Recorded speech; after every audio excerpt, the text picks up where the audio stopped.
Здравствуйте. На телеканале «Новый век» программа «Вызов 112» в студии Эльвира Фазлиева. И сегодня мы расскажем подробности смертельного наезда на улице Гаврилова. Просто слышали звук, такой удар. Когда взглянули сюда, машина на большой скорости проехала, и за ней что-то летело. 26-летний пешеход скончался до приезда медиков. В деле водителя, по чьей вине погибли женщина и ребенок, в мае на трассе М7 опросили свидетелей. Не то, что прощение, а у меня всегда будет убийца. Какое наказание требуют потерпевшие? Взял товар, не желая за него платить. Просто я перепутал вход. Пьяный. Подробности задержания покупателя в магазине продуктов по улице Декабристов. Об этом и не только. Прямо сейчас. 26-летний житель Азнакаева скончался, попав под колеса БМВ в Казани. Трагедия произошла этой ночью на улице Гаврилова. Мужчина переходил дорогу по зебре вместе со своей подругой. Девушка выжила. Ее госпитализировали прибывшие на место медики. Что стало причиной наезда, разбирался Рамиль Шайдуллин. Просто слышали звук, такой удар. Когда взглянули сюда, машина на большой скорости проехала, и за ней что-то летело. Удар был очень сильным. Тело молодого человека лежало в 50 метрах от места столкновения. По предварительной версии, незадолго до трагедии 26-летний уроженец Азнакаевского района вместе с подругой закупились в торговом центре. С вещами они решили перейти дорогу по нерегулируемому пешеходному переходу. Убедившись, что поток автомобилей их пропускает, они вступили на проезжую часть. Спустя секунды девушка увидела БМВ. Она успела отпрыгнуть, а вот ее парень нет.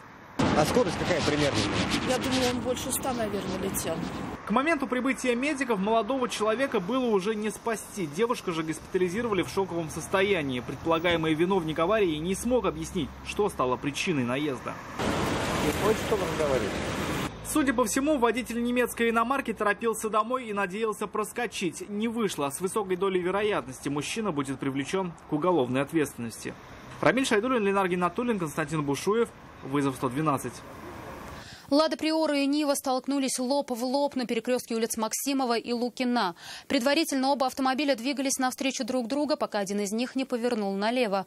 Обе машины получили сильные механические повреждения. Потребовалась ли кому-то медицинская помощь, расскажет Айрат Назипов. Как произошло-то? Кто откуда хотя бы двигался? Оттуда уехал, я отсюда. Водитель «Лады Приора» отметил, двигался по улице Максимова в сторону Ленинградской. Нива двигалась ему навстречу. На перекрестке шофер седана включил поворотник и начал поворачивать налево, но завершился он лобовым столкновением. Там уже красный горел, тормозов смогли 25-30 метров. Вот оттуда тормозали. Водитель и пассажир «Лады Приора» утверждают, правила нарушил хозяин Нивы. Поворачивали они на зеленый, а вот водитель внедорожника, по их мнению, проезжал перекресток на красный сигнал светофора. Он говорит, типа, камер нету, я ничего не знаю, я ехал на красный. Я говорю, ну даже если ты на красный ехал, ты меня должен был пропустить. Ну да. В любом случае. Возможно, определить виновника аварии удастся после просмотра записи с камеры видеонаблюдения. Тогда же выяснится, кому предстоит восстанавливать собственный автомобиль за свой счет. Покинуть же место аварии обе машины смогли лишь с помощью эвакуатора. Никто из людей в происшествии не пострадал. Айрат Назипов, Ленар Гинатуллин, Константин Бушуев. Вызов 112. В Московском районном суде Казани опросили потерпевших по делу белорусского дальнобойщика Петра Белого, протаранившего несколько легковушек, стоящих на светофоре на трассе М7 недалеко от поселка Новониколаевский.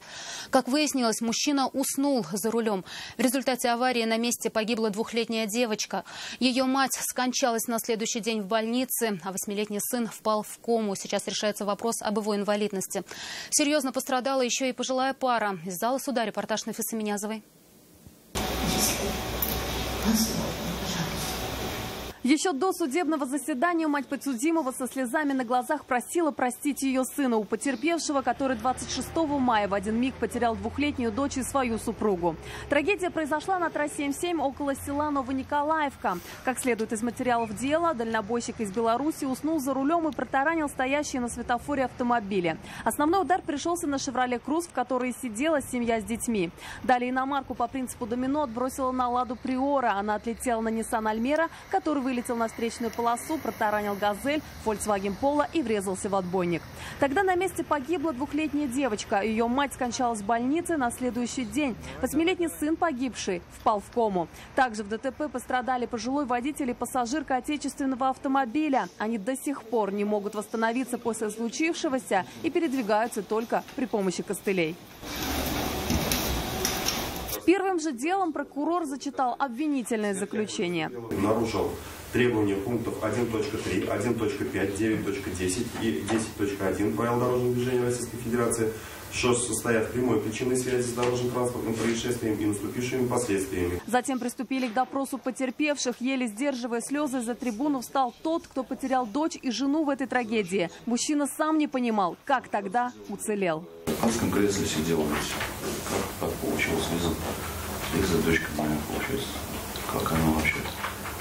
Ну да, такой силой был, что там, не знаю, как я первым стоял вообще, в принципе.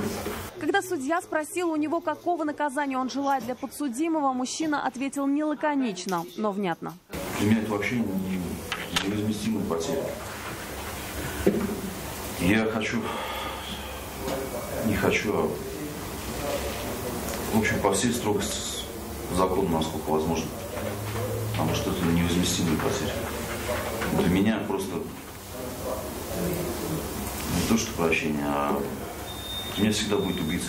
Потерпевшие также признали мать погибшей женщины. Она рассказала, что в день трагедии они всей семьей отмечали день рождения ее супруга. Все разъехались в хорошем настроении, но беда не обошла их стороной. Я домой приехала, сбросила ей дочке смс-очку: я дома, где вы? Но ответа не дождалась. Ну так, за делами, потом до вечера только уже узнала, когда случилось несчастье. И все, на этом жизнь оборвалась наша с отцом. И с отцом еще хуже сейчас стало. Пострадавшие водители и пассажирка «Лады» также получили травмы во время аварии. Несмотря на то, что прошло уже 3 месяца, они до сих пор страдают от полученных травм. Все болит, еще ноет, не зажил, ничего, вставать нельзя еще на ноги. Рукой тоже я, как говорится, бокалы то потихоньку.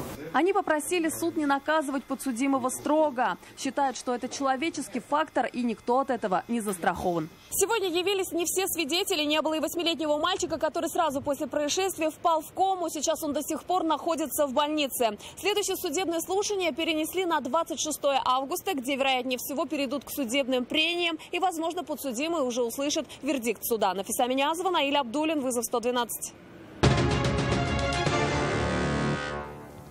60 телят и быков спасли от гибели работники фермы и пожарные добровольцы в Агрызском районе. Пламя охватило 3 сарая сельхозпредприятия в селе Азево.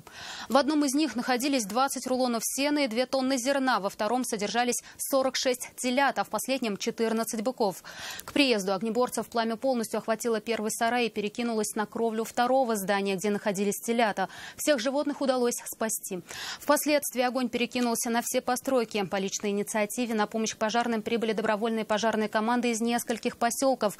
Спасателям потребовалось 1,5 часа, чтобы полностью справиться с огнем. Общая площадь пожара составила 550 квадратных метров. Предварительная причина возгорания – неосторожное обращение с огнем неустановленного лица. Сумма спасенного имущества – 2 миллиона рублей.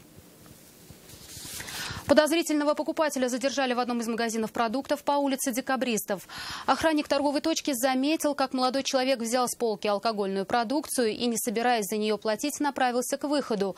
Но план забрать товар на безвозмездной основе провалился. Когда стали разбираться, задержанный объяснил, красть ничего не хотел. Обе версии произошедшего в материале Сергея Хайдарова.